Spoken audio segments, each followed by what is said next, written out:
Olá pessoal, sejam muito bem-vindos e bem-vindas. Eu, professor José Eduardo, estou aqui de volta para mais uma aula. Desta vez estamos na aula de número 7, a penúltima aula do componente curricular Fundamentos da Pedologia e Edafologia. Bom, nesta aula de número 7 vamos tratar do ensino da pedologia e da edafologia, onde a gente vai apresentar aqui algumas sugestões, alguns conhecimentos, métodos, definições, conceitos sobre as possíveis modalidades de ensino, práticas de ensino para o futuro professor de geografia ou professora de geografia. Sem mais delongas, vamos direto ao assunto. O ensino dos solos é uma excelente oportunidade para trabalhar a educação ambiental. Ao entender os processos de degradação por meio de erosão, compactação, o aluno ele se torna um agente multiplicador de práticas de conservação. Portanto, o solo, gente, deve ser ensinado como um recurso finito e vulnerável, que precisa essencialmente ser valorizado e protegido. Bom, a relevância ou a importância do ensino da edafologia e da pedologia na geografia. Bom, a pedologia é o estudo, não é, da gênese, morfologia, classificação e distribuição dos solos. E a edafologia, o estudo do solo como ambiente para seres vivos, né, especialmente para as plantas. Então, são campos essenciais para a compreensão das paisagens geográficas. O solo, portanto, é um integrador ambiental, né, refletindo e influenciando o clima, o relevo, a geologia e a biota. Bom, a pedologia e a edafologia são áreas fundamentais da geografia física e das ciências ambientais. Portanto, o ensino dessas disciplinas, né, desses componentes, desses módulos conceituais, eles exigem metodologias que devem ou que proponham articular teoria e prática, integrando o estudo do solo em suas dimensões físicas, químicas, biológicas e, portanto, sociais. A importância do estudo. Bom, para um futuro geógrafo ou geógrafo, compreender o solo é fundamental para alguns pontos. Primeiro, análise ambiental e de paisagens, o planejamento e gestão territorial, né, como o uso do solo, conservação, recuperação das áreas degradadas, estudo de riscos ambientais através de movimentos de massa, erosão, etc., compreensão da produção agrícola e segurança alimentar, estudos de impactos de mudanças climáticas e desafio pedagógico. Por exemplo, o solo é um elemento complexo, tridimensional, dinâmico e muitas vezes invisível em sua profundidade. Então, a sua didática, a didática do futuro professor, exige abordagens que superem a mera memorização e incentivem, portanto, a observação, a experimentação e a conexão com o cotidiano e o planejamento espacial. Bom, quanto métodos e práticas pedagógicas, podemos ter as aulas expositivas dialogadas, não é? Apresentar conceitos básicos, formações, horizontes, pedogenéticos, classificações do próprio solo, né, dos solos, né, utilizar mapas, diagramas, fotografias de perfil de solo, promover interação contínua com perguntas para estimular a construção coletiva do conhecimento, né. Também temos as aprendizagens baseadas em problemas, né, a ABP, onde a gente vai propor estudos de caso, não é, como impactos da erosão em bacias hidrográficas ou práticas de manejo agrícola. Os estudantes, nesse momento, devem, na verdade, buscar soluções, integrando a pedologia, a edafologia e a geografia socioambiental. Ainda assim, temos as saídas de campo, né, onde a gente vai promover a identificação de perfil de solo, coleta de amostra, né, e descrição morfológica em loco. Né. Aí a aplicação de técnicas simples de análise, como textura pelo tato, umidade, cor, não é? Temos também as práticas laboratoriais, né, por meio da determinação da textura, pH, matéria orgânica, retenção de água e montagem de experimentos de infiltração e erosão simulada. Bom, também ainda temos o uso das tecnologias digitais, então nós temos diversos softwares de geoprocessamento, como QGIS, ArcGIS, né, para mapear e classificar os solos. Temos também as plataformas digitais para simulação de processos pedagógicos, os recursos multimídia como vídeos, realidade aumentada de perfis de solo, né? E também temos aí como método o ensino colaborativo, né? Através da divisão de alguns grupos, a gente forma grupos em sala de aula, né? Para elaboração de perfis de solos, né? Locais, produção de pôsteres, né? Essa produção de pôsteres é muito importante, maquetes de horizontes de solo, né? Infográficos e podcasts explicativos. Ainda assim, nós temos as aulas expositivas, dialogadas e problematizadoras, são muito importantes. São técnicas que a gente utiliza, né, para iniciar com perguntas, que instiga a curiosidade, não é? E aí nós temos também como foco conectar conceitos, né, teóricos e problemas reais, né, tipo erosões, contaminação da produção, enfim, produção de alimentos, contaminação do próprio solo. Temos como recurso apresentações visuais ricas, né, fotos, diagramas, vídeos curtos. Temos ainda as aulas práticas em laboratório, né, cuja técnica é analisar a amostra do solo, textura por tato, sedimentação, presença de matéria orgânica, pH, com kits simples que podem ser utilizados. Qual é o foco? É desenvolver habilidades de observação, né? Manuseio e interpretação das propriedades físicas e químicas dos solos a partir das amostras coletadas. Como recurso, nós temos as amostras do solo de diferentes ambientes, né? Vidrarias, reagentes básicos, lupas, kits de pH, cadernetas de campo, enfim. São os recursos que são possíveis na utilização deste método. Outro seria as aulas de campo como experiência direta, né? Então aí a gente tem a técnica de abertura de trincheiras ou observação de perfis de solos existentes, né? Cortes de estradas, barrancos, enfim.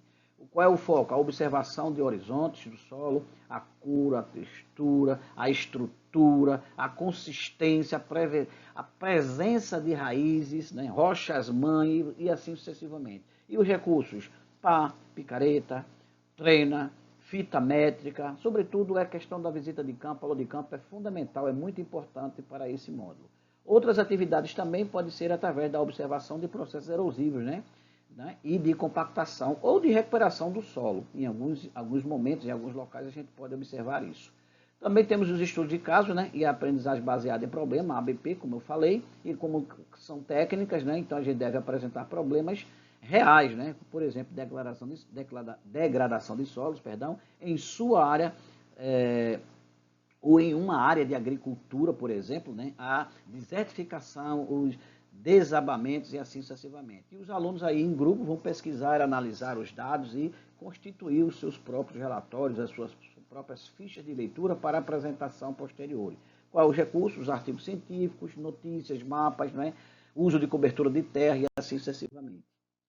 Bom, ainda temos a utilização de técnicas, né, ou tecnologias digitais e geotecnologias. Então, a gente pode utilizar por meio de análise de imagem de satélite, modelos digitais de elevação, né, mapas de solos, né, em signo, né, e qual é o foco? Mapeamento de solos, identificação de áreas de risco, análise da relação solo-relevo-uso, da terra em diferentes escalas, né, e como recursos, computadores, softwares, né, o Google Earth Pro, as plataformas de dados geográficos como IBGE, Embrapa e assim sucessivamente.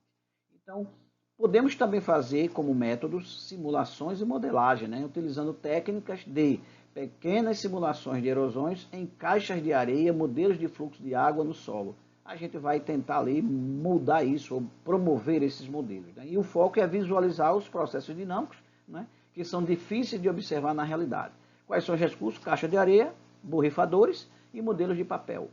Tá? E as atividades lúdicas e criação de materiais. Aí a gente usa a técnica de criação de maquetes, de perfil de solo, jogos didáticos, né? Vídeos explicativos. Qual é o foco? Fixar os conceitos nos alunos, né? Promovendo cada vez mais uma melhoria da reflexão dos conteúdos, né? E identificação, né? Ou potencialização das criatividades para eles em desenvolver habilidades de comunicação. E os recursos são vários, materiais recicláveis, né, argila, tintas, software de edição de vídeo e os próprios equipamentos tecnológicos. Né? Bom, as abstrações de complexidade são processos pedogenéticos lentos, propriedades físico-químicas e biológicas classificadas hierarquicamente. Também, quanto desafio, nós temos a invisibilidade e dificuldade de acesso. Então, o solo está enterrado, vamos dizer assim. Então, sua observação direta exige trabalho de campo e escavações. Não é? E a linguagem técnica, então, grande quantidade de termos específicos que podem dificultar a compreensão inicial. Então, a gente tem que ter muito cuidado no processo dialógico, né? E quando a gente monta uma estrutura de aula, como a gente vai promover através da técnica, do método escolhido, para não trabalhar também excessivamente com termos técnicos, uma linguagem muito técnica, que os alunos tenham dificuldade de compreensão. Tá bom? Então, ainda quanto desafios, a gente vai enfrentar os desinteresses iniciais, né, que muitas vezes o solo é subestimado ou visto como algo sujo ou monótono, né?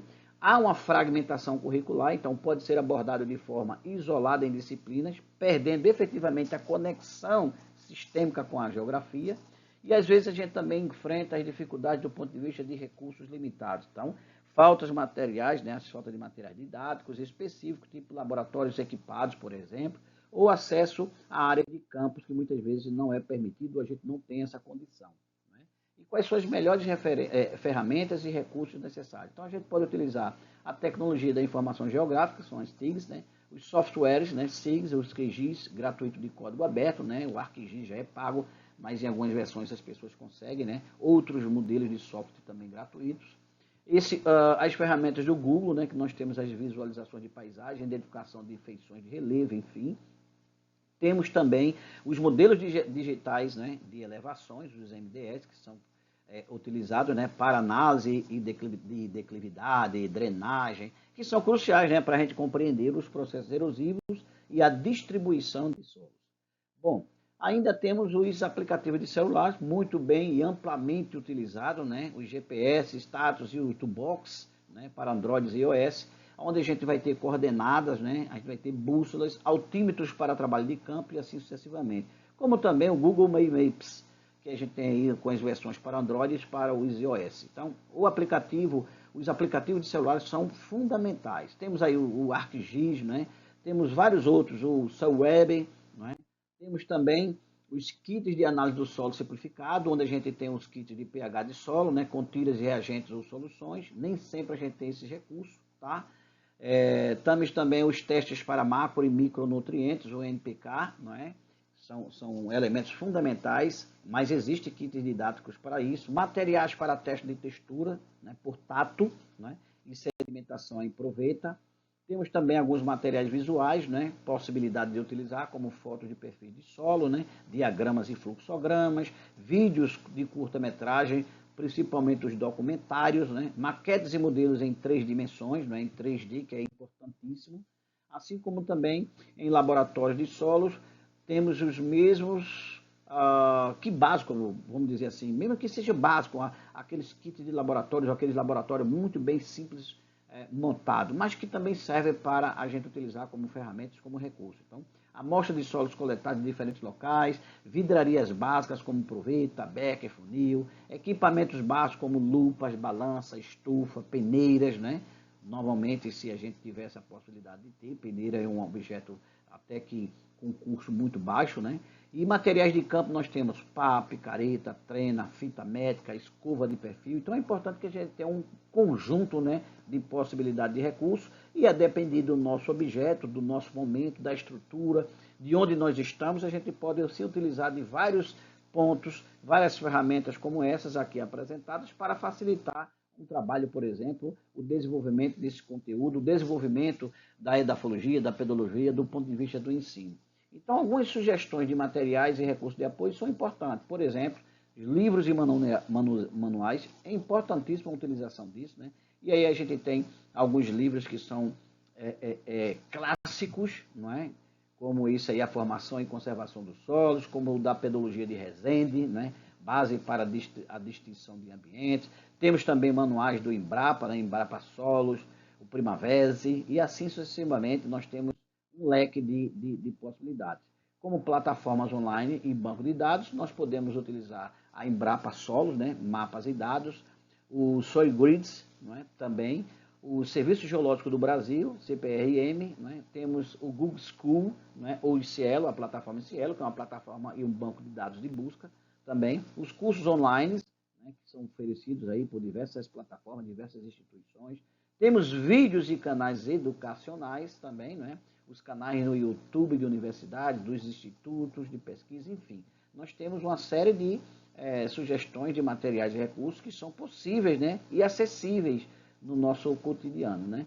Temos também locais, né, que a gente pode fazer as visitas, né, como os museus, os centros de ciência, né, e através das visitas, né, a exposição sobre solo, etc., a gente pode encontrar também em algum momento sendo viável, né, e tendo essa ocorrência, né. Bom, o geógrafo ele deve ser visto como conector, né, ou conectador do solo à sociedade. Então, o ensino da pedologia e da hidrofologia não deve se restringir especificamente a descrições técnicas do solo, mas sim a uma integração com os processos geográficos e sociais. O futuro geógrafo precisa ser capaz de alguns pontos: ler a paisagem através do solo, diagnosticar problemas relacionados ao solo, propor soluções de manejo e conservação, comunicar a importância do solo para diferentes públicos e, para isso, as práticas pedagógicas também devem assentar, devem dialogar por capacitações aos estudantes, tendo em vista promover nele um ser observador atento de campo, um analista crítico, um integrador de saberes e eu concluo para vocês este momento como a interdisciplinaridade, o uso de tecnologias e a valorização da experiência prática e problematizadora são chaves, gente, para formar geógrafos competentes e engajados na gestão sustentável deste recurso tão vital e muitas vezes subestimado, que é, na verdade, o solo. Aqui o professor apresenta algumas referências bibliográficas e eu desejo a vocês bons estudos e até a próxima. Nos veremos agora na aula final, que será a aula da semana 8, a aula número 8, a aula de encerramento, que trata da revisão de todo o conteúdo tratado desde a semana 1 até esta semana, a semana 7. Fiquem com Deus, até a próxima e contem comigo para tirar dúvidas lá no fórum e nas nossas tutorias online. Forte abraço a todos e todas.